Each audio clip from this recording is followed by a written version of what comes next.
back to In the Middle of It. I'm Alexis. I'm Will.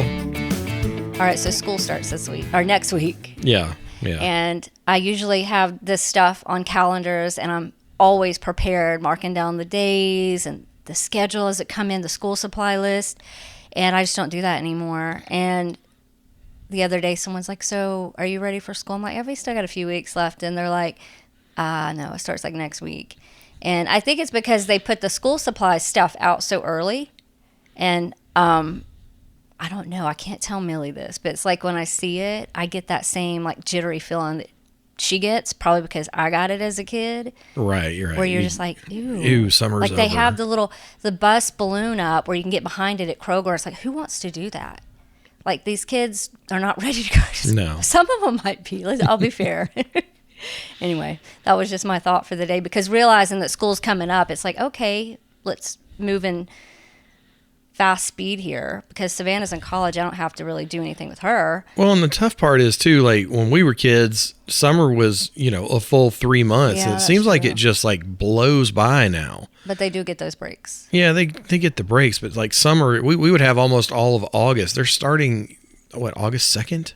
Yeah, first or second. And it's like, I had all these goals. Oh, I'm going to do all this stuff. And it just went by. 1 week turned into 2. It's okay. Yeah. Set realistic expectations. So anyway, today we're going to speak on joy and happiness. Yep. And we talked about, doing an episode about joy, and then we said, well, why don't we do, all the fruit of the Spirit? Yeah. We're going out of order as far as, the order that they're listed in Galatians, but we're going to start with joy, and then we'll do all the other ones in upcoming episodes. Yeah. So on, kind of a simple level, like we as human beings, we spend our whole life chasing happiness. We're chasing the next job promotion, house, relationship, having kids. Oh, if I could have this, I'd be happy. If I could have that, I'd be happy. If I could just get this debt paid off, I would be happy. So what happens though when you're just chasing happiness? Because these things, let's say you do achieve it, it's pressure, right? Let's say you get that dream job and it does feel good, but what do you do when the pressure comes? Yep. And what do you do when the feeling that you got from attaining that thing wears off? Right. Or, having kids. Let's be honest, it is wonderful and you are going to love it. But what are you going to do when it is hard, when they are keeping you up at night, when they do get colic, or just whatever, the financial strain, or you have to go back to work and you have to leave that baby. Yeah. Like where there might be happiness in these things, there's also pressure. So that's where I feel like happiness and joy have to be distinguished as separate things. And I wouldn't say that I thought that happiness and joy were separate things. I didn't recognize them at all, I think, when I was younger. I just kind of grew up putting it in the same box. Sure. Just like happiness and joy kind of coexisted to me. And it wasn't that I didn't know the difference. There's similarities for sure, but they are not the same thing. They're not synonyms. They're not, two words for the same feeling. There's a difference between the two. Yeah, I mean, I just was living my life as though they were the same thing. Right. So, but when I think about that, I can only really think of my own example. And when I was younger, I guess I just kind of felt like I like the way happy feels. Mm-hmm. But what happens when you're constantly chasing happiness? Happiness is what? Well, it's an emotion. Right. It's based on, circumstances, events, things that come and go fairly quickly, right? Yeah. Happiness is fleeting. Now you can say happiness can last for days or even weeks or months even on end, but eventually happiness fades. And when happiness fades, what are you left with? What's your foundation? Do you have joy? Do you not have joy? Right? And where does joy come from? What is the source of joy? As believers, as Christians, our source of joy is in Jesus, is in the Lord. So if you don't have Jesus, you may be able to find joy somewhere. I don't know. But, we're not going to leave it up to that. A way you we're can going to look leave it up at to it Jesus. is that joy is internal. Yeah. It's a sustained state of being tied to meaning, purpose, and gratitude that can carry you through difficult times. Joy. Yep. And then what is happiness? It's an emotion. It's a feeling. Like you said, a fleeting moment. It's an external feeling. So I feel like that's the biggest difference, is that with joy, it's internal and happiness is external. It's like almost like a verb or something, you know? It's something that comes and goes. And have you noticed a lot of people, especially at the age that we're at, they become bored with life. It has the stigma, midlife crisis. Sure. And so many people at this age, they get bored, mundane. Life becomes mundane. You know, maybe you're kind of at that age where you're too old to have any more kids, so you shut that down. Mm-hmm. You're in the same house for several years, but your mortgage is still there. Yeah. You know, you have the same job. You're not getting as many promotions maybe anymore. You're just a little bored with life. You come home, you do the same thing. And see, what happens is, it's not that you maybe think you have a miserable life, but when you're chasing happiness, all of a sudden that mundane becomes too much. And what do people do sometimes? Even Christians, we slip into that, like, this doesn't feel exciting anymore. So what are we doing? Some of the people are reacting. We have people around us. I've done my own version of, well, this doesn't feel good anymore. Like, I'm tired of the struggle. I'm tired of the mortgage payment. I'm tired of the carpool line is not fun anymore. Right. I mean, when my kids were little, I remember when Savannah was little, I was like, I just can't wait to like take her to the first park and watch her go down the slide, or I can't wait to go through something as silly as a drive-through and order that first kids meal, because that's exciting. Yep. But what do you do when you've ordered 400 kids meals already? You know, I guess it's just kind of a silly Yeah, example. and after a while, can we go through the drive-through and get a kid's meal? No. It gets kind of old. It gets, it's like, we have food at home, eat there, But it's those moments bring happiness, and they bring what probably the world would call joy, but in all those moments, it like we said, it's fleeting. It's not going to last forever, and you're going to be looking to the next thing to bring that emotion in, right? I mean, a simple example that I think maybe anybody could relate to, it's you're going on vacation. We go to the beach a lot. You go into the beach and you think, oh, I just hope the weather's good, right? Yeah. I hope it's sunny. I hope the water's calm. I hope there's no red tide, because we had the red tide before. Oh, yeah. We had And the red you think of tides. things like that. And let's say you get there. You get to the beach vacation. Mm-hmm. And that first day, everything you wanted. It's sunny. The water's calm. It's like you're relaxing in that chair for hours. And then you wake up the next day. It's raining. It's thundering. There's the whatever color flag that is, we don't get in the water, purple or red. Yep. And then this is an example of, see, the day before, of course you felt happy, because happiness is not a bad thing. We're wired to want to feel happy. But when you are like, oh, this is easy to be happy when the sun's shining and the water is nice and calm and we're all having fun. But when you wake up on that beach vacation, day 2, and it's raining and thundering, you're going to feel sad. You might feel a little sad, but the rest of it, what is it? And I can honestly, I'll just use myself as an example. I have been the type of person who will just overreact, because I was relying 100% on how happy felt. Because joy doesn't just come in like the hard times, it comes in the small times. And for me, I would say things like, I knew this would happen. This is my kind of luck. And you might think, that that's just so simple and it's so harmless. But look what you're really doing.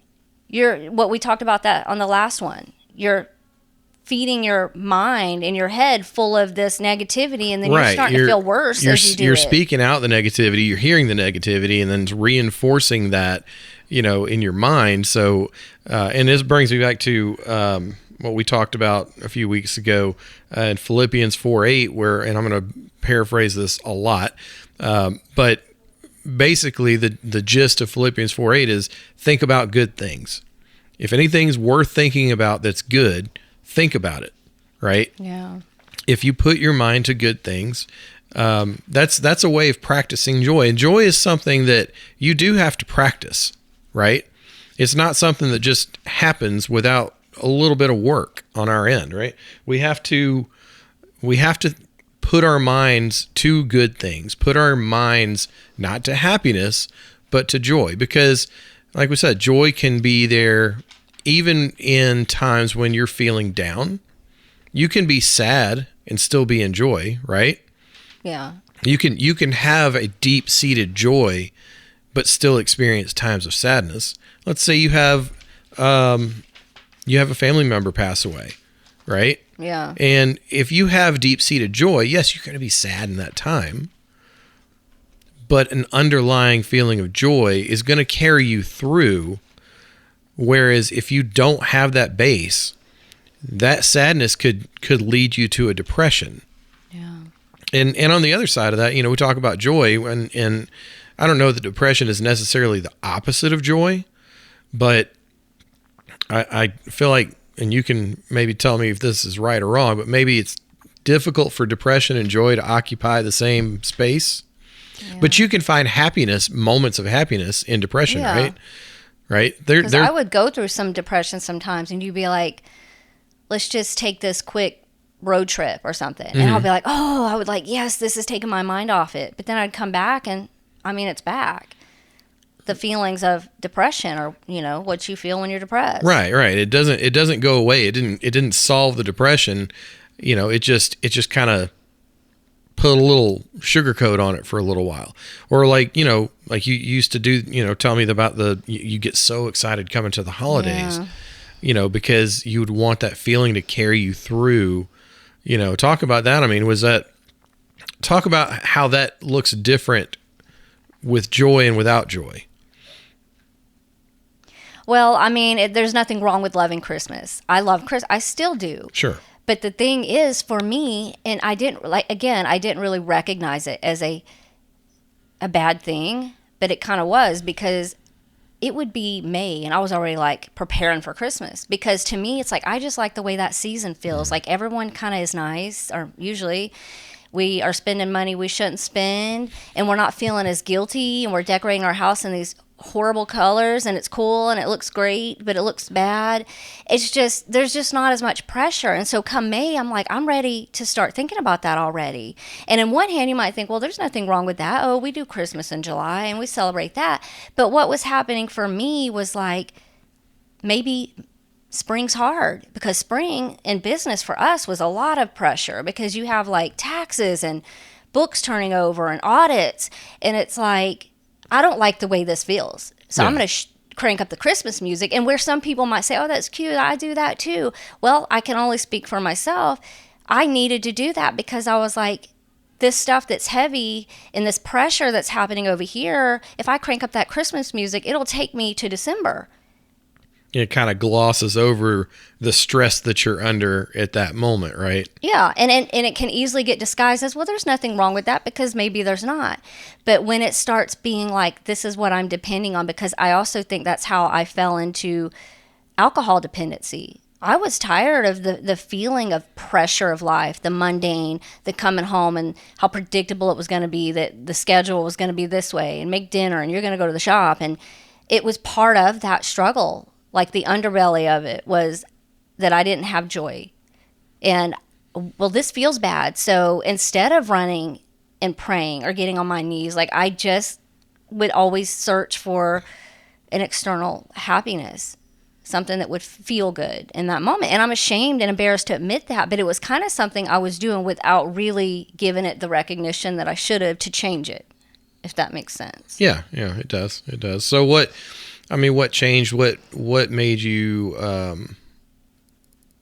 turn a corner and start to chase joy instead of happiness? Well, it's kind of one of those things, going back to when you're younger, you have all this stuff to look forward to. You feel happy all the time. But as you get older, those trials are coming more and more.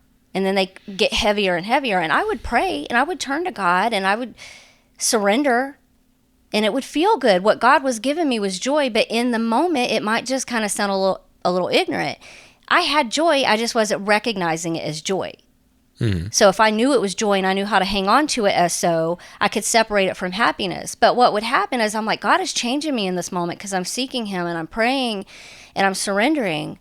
But at the same time, I'm not giving it the recognition that it's joy. And so what's happening as the days go on, and the stress gets heavier, or the school year gets longer, all of a sudden, those feelings start creeping up, the getting up early every day, and then I start falling into this feels bad. Whereas joy is going to carry you through those hard things. Happiness is not going to exist in that. When probably. those things happen, do you have to make a conscious decision to whether or not you're going to dwell on that and let it steal your joy, I guess, or are you going to say, even though this stuff is coming and I'm not really thrilled about it, I'm going to choose joy, and I'm not going to give that any more time or any more thought and let it bring me down. Now that I can recognize the difference, I can do that. And before, it's part of the anxiety too. I would just give in to the feeling. Oh, my heart's palpitating. I'm feeling anxiety. And then I would just give in to the pressures of it. And it was like a snowball effect of things happening. And like this whole time, I'm just thinking if I had just recognized joy and happiness is different, because we go through so many things in our life where we're going to feel like we're on basically a roller coaster. Yeah. And then you need to know the difference in those things. And so now I can do that. I was in the grocery store just now, and I had called you because I told you, like, I went to Aldi first, and I think I said one time, I am not going to the grocery store on Sunday. No more. But then we started going right after church on the way home to Ingles. And so Ingles is an easier grocery store to go to for me. It's not as crowded. It's a lot more laid There's back. always somewhere to park. And it's Yeah. nice that they're organized. It's people need to give it more credit. There's a lot of fresh stuff there, made in-house. And so we started doing that. And I guess I was back to, okay, we can get stuff on Sunday. But then today I was like, I just want to go home and change. I want to get these heels off. And I'll go to the store after that. I went to Aldi, and it was the most crowded that I've ever seen it. And the line, I had just a few things in my cart, and the line was all the way to the back. And I immediately could feel that anxiety coming on. I don't get it much these days, but it was, whatever you want to call it, it was just a like overwhelming feeling. Mm-hmm. And so I was like, Millie, let's put this stuff up and let's go. But the difference is, as it was happening, the old me, a response would have been, I just knew this would happen. Every time I try to go somewhere, every time I make a decision to go here, it's always going to happen. And I would just feed into the anxiety, the feelings. But instead, I said, okay, this is me being true to who I am. Let's put this stuff back. I could feel my heart still. It was feeling overwhelmed, but I was calming it down because I had joy in me. I had the ability to recognize what was coming on instead of feeding it with thoughts and the tongue. I was like, you're going to be okay. This is not the end of the world. Yep. You're going to be just fine. And even though I was feeling overwhelmed, I could feel the calmness coming through, and the reaction changed. And it's even small things, but on a bigger level, if you look at, Psalm 35, mm-hmm. I mean, do you know that scripture? No, go ahead. Weeping may endure for a night, but joy comes in the morning. I mean, we hear that one all the time. Okay, yeah. And when you apply it, I look back, and during loss, I wish I had more joy, because I look back and I look at a lot of my reaction, and I would excuse it with just, this is how I am, this is who I am. I'm a reactive person. But I look back, and a lot of my reaction to loss was, this can't happen. And so I thought, could I change it? Was I really going to be able to change the fact that it happened? It was going to hurt, and I was going to wake up and feel sad for God knows how long. But I look back, and I'm like, if I had just clung to joy, if I would have just recognized it out loud, the difference, I do feel like that joy would have sustained me, whereas I was wanting things to feel good and happiness. So I would run to the store, and I would get, alcohol and things like that. And I just look back, and I think, I wish I had applied joy more then, because the hurt would have still been there, the grief would have still been there, but the joy would have carried me through it, knowing that God, it was going to sustain me, and like I would find comfort in that. And I wish I could almost go back, and you just live and learn, though.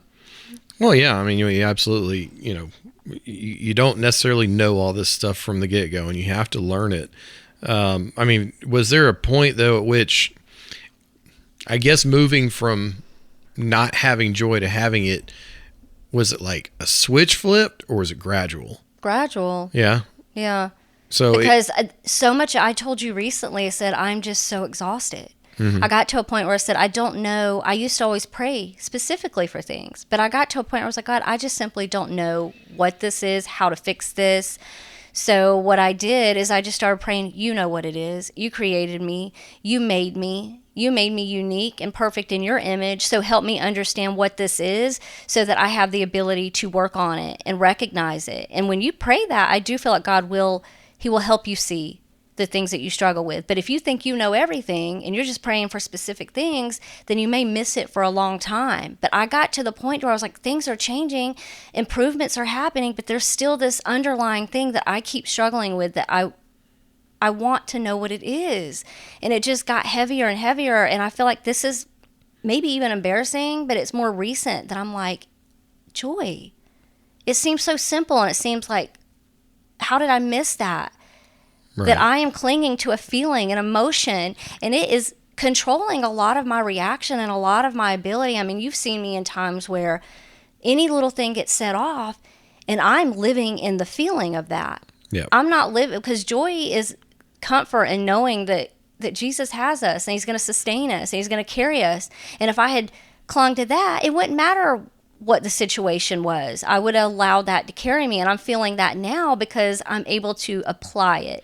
I think too, when you have the joy of the Lord and it's deep down in there, and it's you have that foundation, it's easier to let things roll off your back. Yeah. It's easier, when the slings and arrows, as they say, come at you from the world, it's easier to just kind of knock those things to the side.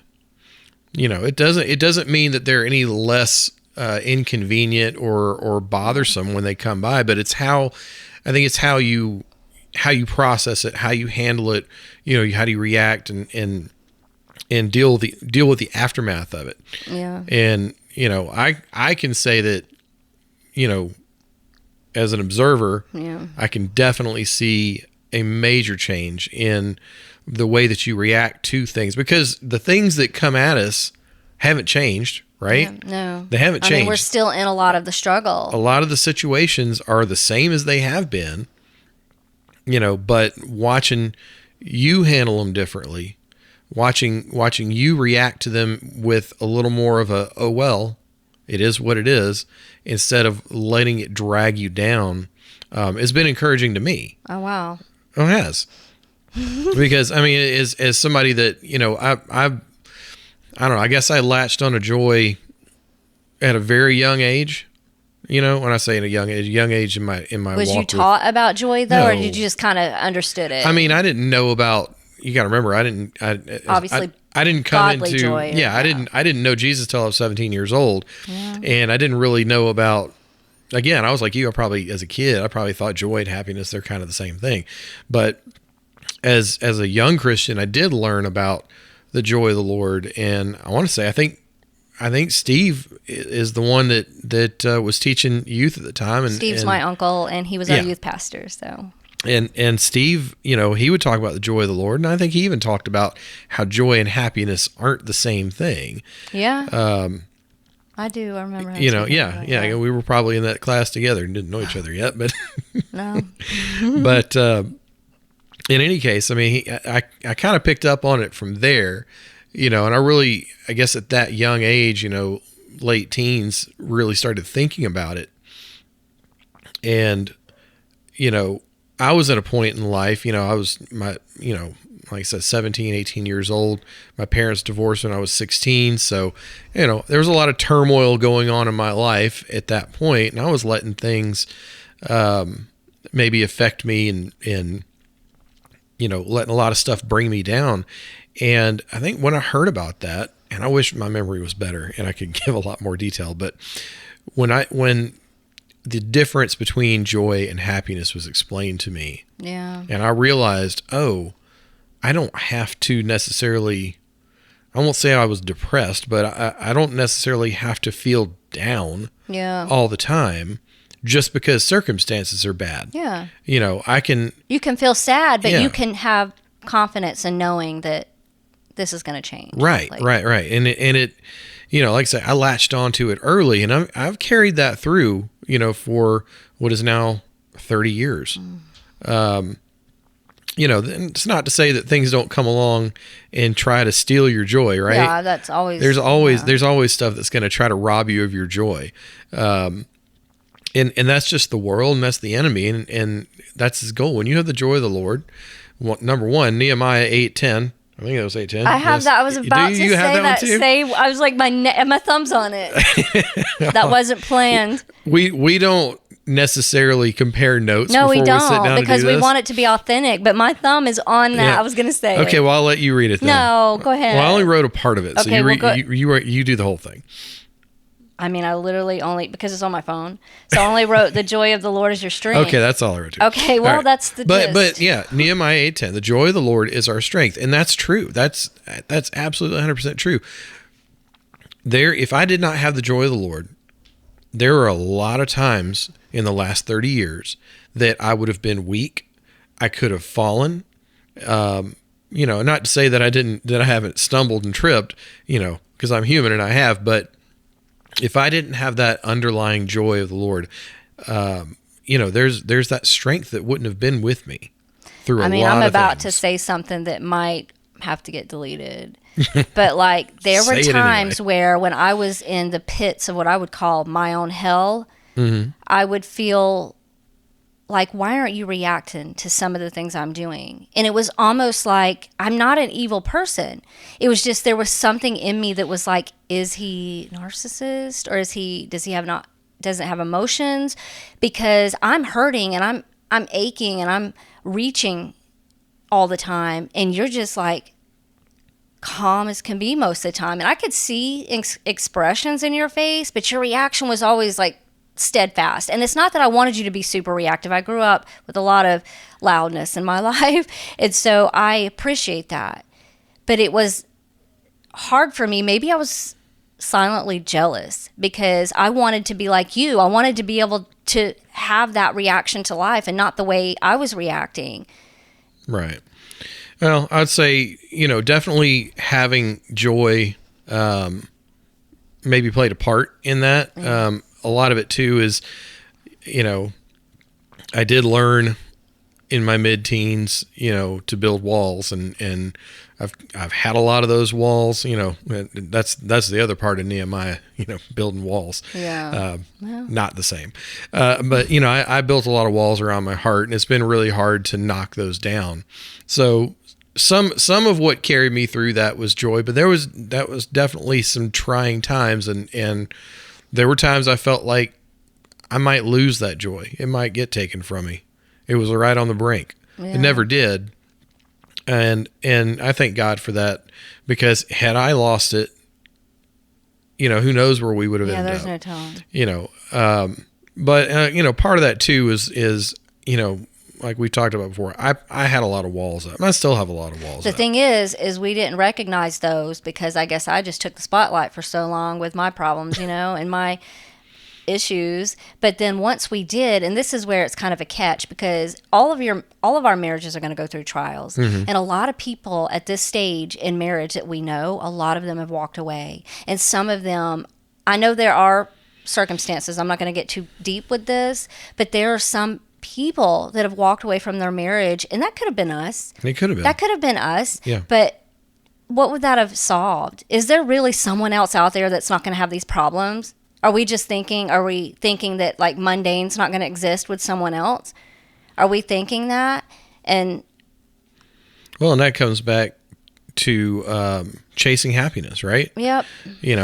A lot of marriages have not made it as long as we have, and some have made it longer and then still broken up. But a lot of those broken marriages come from chasing happiness. Chasing selfish happiness. Yeah. As a married couple, we should each individually have that joyous spirit from God in us, but at the same time, we should experience joy together as a couple, right? I mean, marriage, there's not going to be difficult times. There are going to be difficult times, but if God is at the center of your marriage, there's going to be joy in the center of your marriage. It's one of the fruit of the Spirit.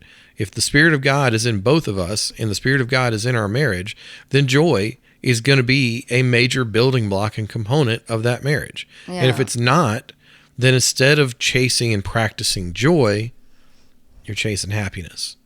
There's And a when- part of me that feels thankful for some of those really big trials, because the trials that we have like that break a lot of marriages. And it doesn't have to be extreme. It's just those are the trials that break marriages up sometimes.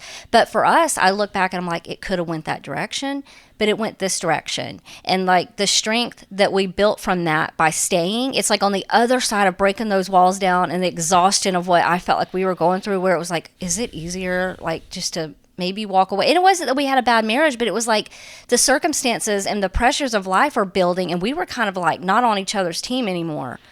Right. And it kind of felt like this could go this other direction. And there were times where I really thought, and I didn't grow up, I wasn't raised to walk away from a marriage. My parents are the textbook for like, if you go way back, should have divorced, and they didn't. So I'm a strong person. You don't quit on people. But I was like, there were times where I was like, we might just need to quit, because there's a block here. And what it was is I just thought all the problems maybe existed with me as far as my mental state. But then we realized a lot of my reactions, a lot of the reason I was reacting the way I was these walls that we didn't recognize you had. But it was through this big trial that we went through a few years ago that you recognized your own walls, and I was able to see it, and we tore those down, and they were like almost silent. And it's almost like a catch-22, because I feel like, wow, I don't want to go through that again, but thank you, because the walls that have come down and what God had put together was already there. He already united us as one, and I never doubted that. But sometimes you can start losing sight of that because you let those trials and those circumstances become the focus. That's right. And speaking of trials, that actually leads me into the last scripture that I have written down, and that's James 1:2. When James says, "Consider it joy, brothers and sisters, whenever you face trials of many kinds."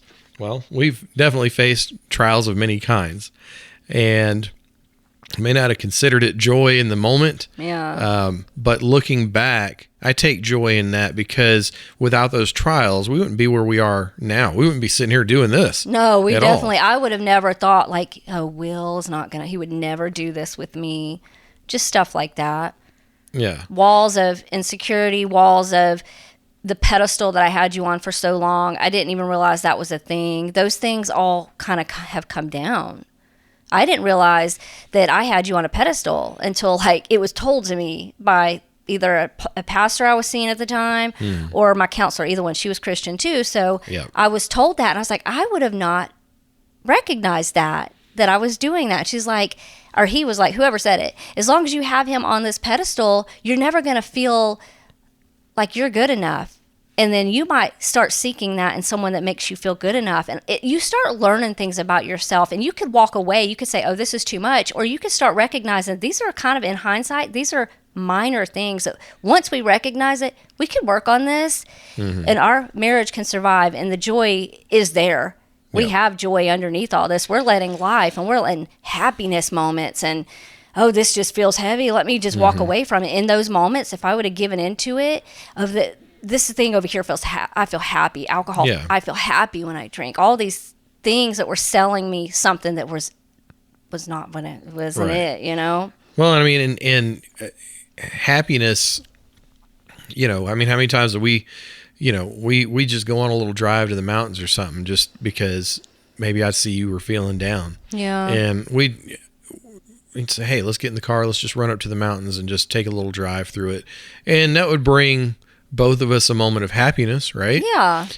Maybe a few moments of happiness. We can go find a little creek or whatever and sit next to it, or, go to some little apple orchard and, buy. Or you have that 3-day weekend and you buy realize, overly priced jams and stuff. Yeah, I know. You have that 3-day weekend and you're like, oh, so all of a sudden Sunday feels a lot nicer, but then Monday comes. Yep. And then, you're right. And then once it's over, once the ride is over, the 3-day weekend is over, and it's back to the grind, that can't carry you through. The happiness from the weekend, happiness from the little trip up to the mountain, that doesn't carry you through a week of just grind or whatever you're facing, right? Yeah. It makes me think of your Sunday blues. Oh, You know, which I haven't noticed lately. no, I have because not I noticed allowed lately.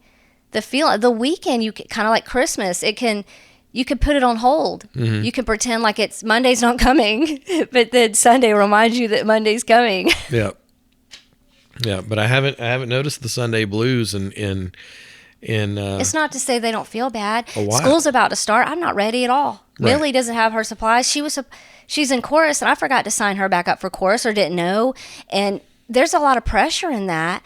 But I have the joy that says, from God that says, but you're going to be okay. It's Yeah. really not the end of the world. And this is all fixable. Like this moment of, what do you do with it next? That's where the question is. You feel a little uneasy. You feel like, I'm not prepared for this. It's what you do next with it that is going to tell if you have joy or happiness. Because Yeah. I know this is going to be okay. And in hindsight, you also have to think though, like there's people out there that we know, our loved ones that are dealing with much harder things, cancer. And Yeah. I know a whole family that we used to go to church with her. Out of 4 of them, three of them have cancer. Yeah. And I watch the story and I just am humbled every day because I'm like, she's still clinging and turning to God because that is what joy is. She is clinging to and she is practicing She is. joy. You don't just, you get this diagnosis and then all of a sudden, what do you choose? It's easy to go to church and thank God when the checks are large and the house is not falling apart and your kids are on their best behavior for a little while. But the minute maybe that diagnosis comes in or the promotion is demotion, it's like, your reaction's going to tell what you're clinging to. That's how I've been able to recognize how Right. lacking of joy that I had is when things are good, you see me, I'm almost like a kid. I'm like happy. Yeah. But the reason why I feel that way is you can tell I'm clinging to it. And I kind of would rather be steadfast than someone who's like that. Sure. I mean, I have a scripture too. I had the one you just read right there too, but now I have a different one. So Romans 5, 3-5. And I just wrote it down, so I don't know if I'm going to butcher this, but we also glory in our sufferings because we know that suffering produces perseverance. And so kind of what I wrote under it as far as a reference to that is when Jesus was about to be crucified, he knew there would be suffering for the disciples, right? Mm-hmm. And so what did he promise them that would outlast their sorrow? Joy. Yep. Okay. So you have to think about that. Can you think about being the one that's like going to watch this unfold, this horrible crucifixion of Jesus, and like the natural reaction to anybody would be terrified. Sure. You think like how are we going to experience joy after this happens? What do you mean that we will have joy after this? Because to think about it, to put myself in their shoes, I'd be like, this is the end. This is everything we've worked for the last 3 years is ending now. Of course, a lot of the disciples they walked with Jesus for 3 years and they still didn't get it in a lot of respects. Yeah. But you see them after the fact. You see all the books of the New Testament that they wrote, and the things that they did, and you can see they did have that joy. They had it. It came to them. But if we don't cling to joy, and this is where I don't want to get it wrong. I don't want to say this wrong. So have grace for me. But if you do get a diagnosis like that, and let's say you are trusting God and you're clinging and you're clinging to your healing. I had an aunt pass away around the holidays of cancer. I don't even know exactly which one she had. That side of my family is pretty private. Yeah. But she had some type of female cancer. And for the most part, we didn't know how it was going. She's a very private person. I respect that. But then we started hearing kind of she's very faithful. And when my dad was sick, she was the one coming over and praying and leading the prayer and the singing. And then she got sick. And it's like, the test's on you now. Like, how are you going to feel? And I wasn't able to really be around her because she chose, and that's her absolute business, to choose to be it's private. Yeah. Yeah. But at the same time, I already kind of knew, like, her husband's going through grief right now. And I think about him a lot because my mom, and I'm like, how is he dealing with this? But then I already know the answer to that because I know how much faith he has and how, like, I'm sure he wakes up and it feels awful. He said one day he went out to her grave at 4:00 in the morning when it was new because he just didn't know what to do. But underneath that, because of what I know about him and the stories I heard about him on the job, when my dad would tell stories about him, it's like, I know this man's going to be okay because he's going to miss her. He's going to probably grieve her till the day he dies, but he's got joy because joy is what's going to sustain him. When we have this overreaction, like I had, I'm just going to use myself, this overreaction, I think that's a true test. Now, should somebody have come up to me and blasted me for that? Oh, Alexis, you just don't have enough joy. I don't think that would have been the way to reach me, but I kind of wish in some way I would have heard that. Like, you need joy because this is painful, and your grief is, you've got to go through it, but joy will carry you through it. And that's why now I have joy, and I feel like it might be 5 years later, but I'm able to, like, revisit grief in a way that's, like, not painful anymore. Right, because you can feel all those feelings. You know, like you're talking about your uncle, you know, yeah, he's sad. Yes, he's grieving. Yes, he gets up at 4:00 in the morning and drives down to the cemetery. You go to the same cemetery a lot to go visit your dad, you know, but just because you're sad, just because you're grieving doesn't mean that joy can't inhabit that at the same time. Number one, both of you can have joy because you know that your dad and your aunt, his wife, you know that you'll be reunited with them one day in the future. Yeah. You know, because both of them, people of extreme faith, you know, so we know, you know, we can take joy in, hey, they've got their reward now. Yeah. And we will see them in the future. We can take joy in that.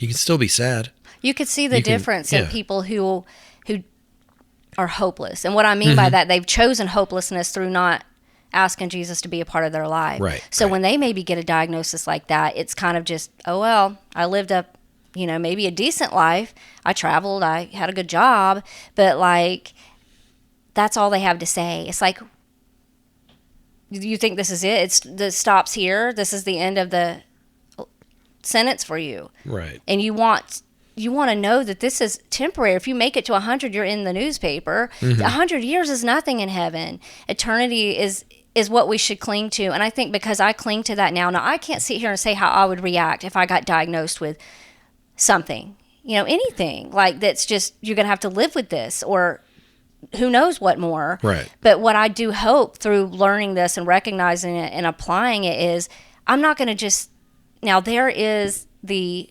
praying for healing because you want to be healed and you want to be here because your family is also here and you love them. But what level are we recognizing that when Jesus calls us home, that we can be okay with that? And that might be a tall order, or it might be too deep for something like this. But I try to imagine, like, I'm going to cling to that healing. My kids, they need me here. They want me here. But at what point, if Jesus were to whisper in my ear one night, I'm taking you home, would I be able to say truthfully from my heart with joy that your plan for me is enough, and, like, I can hold peace with that, and I believe that my loved ones can do the same thing, and you pray that your loved ones will have that peace, because it could happen to any one of us. I think about the family I was just telling you about. All three of them are suffering, and when I was in the thick of my problems, I would think about her often, but in a different light. I mean, so many things would go through my mind. What is she going to do? How is this going to play out? And now it's like, I watch it and I'm like overwhelmed by it for them sometimes. But then I'm like, I see it different. Jesus knows what he's doing. And it may not make sense in the moment. Why in the world would 3 people out of 4 get diagnosed with cancer? I don't know. And you might be thinking that. Why would a good God, why would he do this? How am I supposed to have joy through this? You know, this person over here has a silver spoon in their mouth. They have their dream job. They've never really lost anyone. I mean, life has just been perfect for them. Right. But that person may not have Jesus. But what's the lesson in seeing somebody who's 3/4 of their family are dealing with some kind of cancer, and you still see that joy? What's the lesson? It's humbling. And I follow her every day because I'm like, watching you go through this is extremely telling and humbling. Yeah. Because you are clean. Your joy has got to be what's carrying you through this, because it's a lot to go through. Yeah. It really is. It really is. I mean, I see, I see your cousin who's also diagnosed with cancer, and she's got her rough days, right? She's extremely, but she's holding on to hope, and she's got joy. Yeah. Every time I see her or talk to her, which I don't see her talk to her as much as you do. Yeah. But the times that I have seen her in the last couple of years, it's only been a year since she's been diagnosed. Well, she's been sick for a little while, but she's only been diagnosed for a year. Yeah. But, yes, there are hard times, but I can see it. I can hear it in her. She has that joy that only comes from God, that peace, that assurance, really, that God's got everything under control. Yeah. And that's really what it is. I mean, it's when you have that assurance, that's the joy, is the assurance that he's got things under control. And he even cares about the people around you. I think about Mark, her husband. Yeah. Look what he's carrying. He needs prayer. Yeah. He's going through this. He's carrying this family. He's being strong for his wife, and they're praying, and we're believing in healing. April looks great. She's doing way better than the doctors ever claimed. They failed her in so many ways, but she has beat a lot of those odds. Yeah. And we cling to her healing, because we speak of that, and we claim healing over her life. Yeah. Well, I think like I said, seeing people that are in circumstances like that you would think, okay, there's no room for joy in that life, but seeing them with joy in spite of their circumstances is very encouraging. They have a testimony now. Like Yeah. April speaks about her testimony coming out. Your testimony's right now in this moment, because you're showing people your faith and how strong you are through this battle. You're That's right. already a testimony. Yeah. Because you're giving it to God, you're laying it there, and when the doctors come at you and they throw stuff at you, and most human beings would completely fall apart, you're not doing that. And I know there's been times where I've had to tell her it's okay to not be okay. Like, if you have a moment, though, it's okay. That's right. You don't have to be strong all the time, but I feel like that's just natural to her, that I'm clinging to this. God knows what he's doing. Of course, because and it is okay, because again, like we said, happiness, sadness, they come from circumstances. Yeah. Her circumstances are not the best. Yeah. So expectedly, you're going to see sadness. You're going to see some worry, probably from her, is concern about, if the worst happens, how's my family going to handle it? Those kind of things. And that's natural. But I can tell, and you can tell, that there is an underlying joy that can only come from God. And through hard things, because I've heard so many people say, well, a good God wouldn't do this. He wouldn't allow children cancer. April had cancer as a child. Yeah. This is her second round of this, and she was healed then. And she speaks of that. And some might say, but a good God wouldn't allow children to get cancer. And we don't have this perfect answer for that. And some people are they're not okay with that, because they're tested to their core. I imagine when your child is sick, it's Sure. like that's the ultimate test, or loss of a child. But at the same time, when we cling to joy, faith, all of it, Yeah. we know that it doesn't have to make sense here. Well, the Bible tells us the rain falls on the just and the unjust. Yeah, right? yeah. So, we are in this world. This world is fallen. It's fallen. So whether we believe in God or we don't put our faith in him, Yeah. good and bad things can happen regardless of that. And it's not that, I believe in God, I follow Jesus, nothing bad's going to ever happen to me. No, it's not that. It's, I believe in God, I follow Jesus, I have the joy of the Holy Spirit in me To carry you through it. I can get through whatever may come, because Nehemiah 8:10, the joy of the Lord is my strength. Yeah. So I think that's all we have for today. If you want to give our links and our email and all that good stuff. Yeah.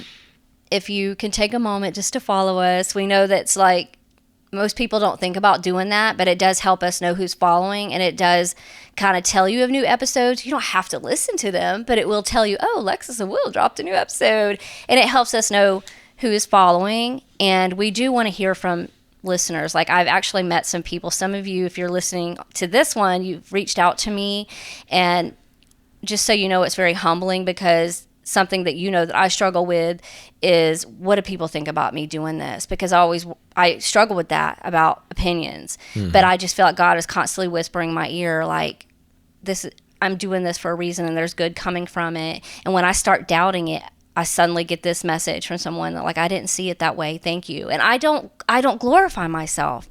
I do Him. And with that, we want to keep learning. We want to hear from people. We want to invite people on and share. And I have someone that I am planning to invite on soon, but we had to put it off a little bit, because please be in prayer for Brandy. Her house burned down, but she is one of our first guests that I have to come on and share about grief and the trials that she's endured. But we do encourage you to email a story, because we would love to hear it. And our email address is in the middle of it 2026@gmail.com. Yep. I think that's it. Yep. So that is the first episode out of our series that we decided yesterday we were going to do a series on of the fruit of the Spirit. So just in case you're not familiar with all the fruit of the Spirit, Galatians 5:22 and 23 lists them. It is love, joy, peace, patience, kindness, goodness, faithfulness, gentleness, and self-control. We are not going in order, as you can see. We started with joy. We skipped right over love. We'll come back and hit that one another time.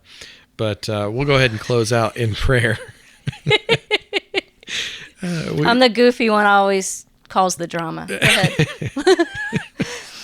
Yeah, that squishy butter stick was on camera. I'm slinging around my 4-ounce salted butter squishy. All right, I'm sorry. Just go. Oh my gosh. Yeah. We are new to video recording, if you can't tell. So I'll tell you what. Sure, they can since tell. Your camera's all out of whack now, I'm going to put it just on me. That's and good. We'll close out in prayer. Father, we just thank you. We thank you that we can seek and we can practice joy in you. That one of the fruit of your Spirit residing in us is joy, and that we can take hold of that joy, and we can endure through your strength that comes from that. We can endure all of the things that might come at us in life, that gets slung at us, thrown at us, that the enemy comes against us with. If we take hold of that joy, if we practice that joy, if we practice Philippians 4:8 and think about things that are good and holy and praiseworthy, and we embed that in our mind, that we can have the joy that comes from you, and that joy can be our strength. And we pray that anybody that's listening to this, that they can take these tips, and they can practice and seek joy in their life and see a change, even in the worst of circumstances, that they can see a change in the way they react, and they can see a change in how your joy carries them through life. We give all the praise, glory, and honor to Jesus. Amen.